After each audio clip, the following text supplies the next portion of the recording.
La plénitude du dessein de Dieu ne se manifestera que lorsque le Saint-Esprit sera continuellement celui qui dirige, qu'il lui soit donc permis d'être celui qui gouverne, et que nous ne mettions rien d'autre à sa place, ni une église, ni une organisation, de telle manière que nous ne puissions pas dire à tout bout de champ, ce n'est pas ce que nous enseignons, ce n'est pas ce que notre église croit et enseigne.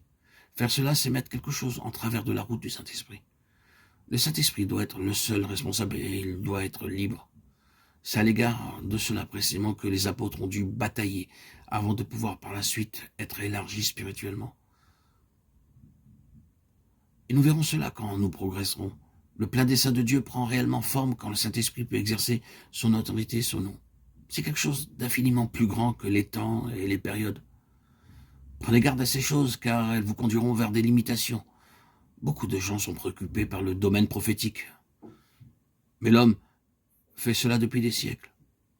Soyons donc vigilants, observons, prenons note, mais faisons attention. Par exemple, des faits sont survenus en Palestine, où on nous a dit alors que le temps des gentils non-juifs avait pris fin, quand le général Allenby est entré dans Jérusalem. Ensuite, qu'un nouveau César était arrivé pour reconstituer l'Empire romain, quand Mussolini a pris le pouvoir à Rome. Ce genre de choses est allé bon train depuis des siècles et tout cela est basé sur une interprétation des temps et des périodes.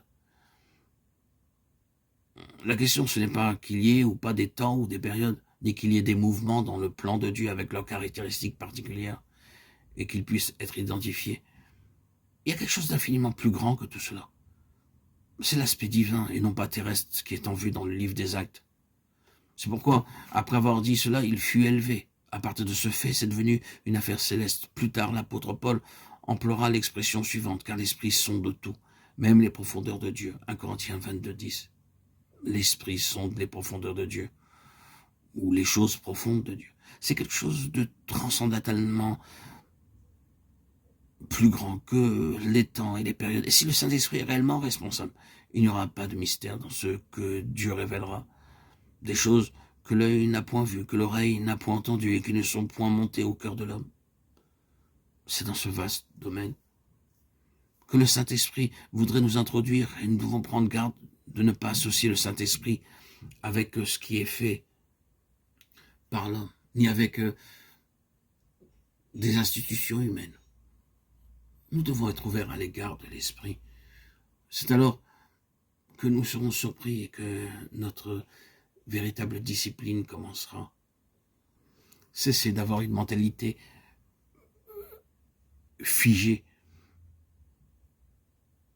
Cela nécessite un complet bouleversement de votre mentalité et l'abandon de vos positions bien ancrées. Le Saint-Esprit peut nous prendre en main. Laissez-le prendre conduite de votre vie. Laissez-le faire. Abandonnez-vous à lui. Soyez à son écoute. Ne cristallisez pas votre compréhension de la vérité, votre interprétation, votre perception partielle des déclarations de la lettre en quelque chose de figé, incarnant assurément ce qui était de l'Esprit de Dieu au début, mais ne lui permettant plus d'aller au-delà de ses limites.